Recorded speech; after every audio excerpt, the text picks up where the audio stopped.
ఆయన అభివృద్ధిని కొనసాగించారనేది ఇప్పుడు ఈ డిబేట్ సారాంశంగా ఉంది. ఆ తర్వాత వచ్చినటువంటి కేసీఆర్ గారు తెలంగాణ అభివృద్ధిని కొనసాగించారనేది ఈ డిబేట్ సారాంశంగా ఉంది.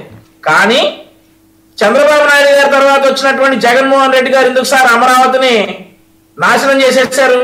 అమరావతి ప్రాంతంలో ఎక్కడ కూడా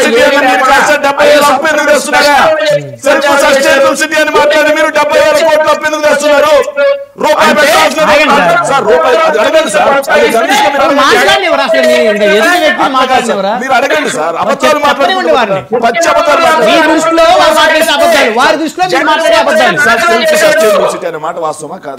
మరి 70,000 కోట్లు అప్పు తెస్తున్నారు, సమయం లేదు. కొనసాగించారు సార్, నాశనం చేశారు. అవునవును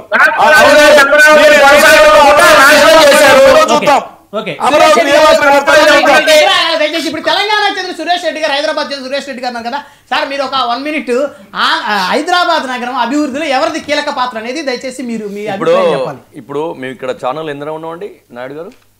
5 ఉన్నాము. ఒకరు ఆల్రెడీ రవికిరణ్ గారు డిస్కనెక్ట్ అయ్యారు. మీ ఛానల్ మేనేజ్మెంట్కి ఒకటి చెప్పదలుచుకున్నా, రేపు కొందరు మేధావులను పిలవండి, డిబేట్ పెట్టండి.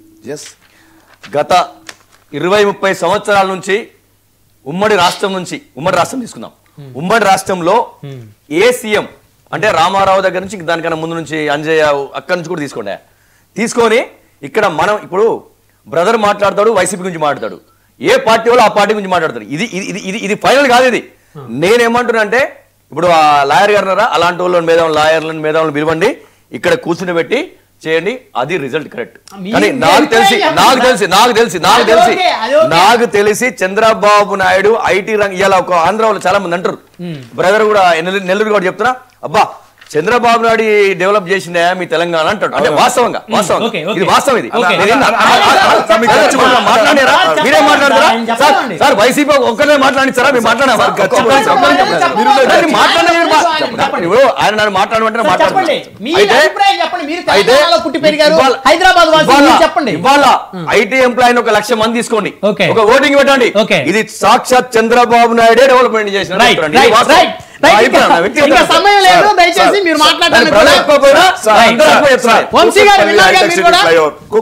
కుక్కట్పల్లి హైటెక్ సిటీ ఫ్లైఓవర్ చర్చిద్దాం.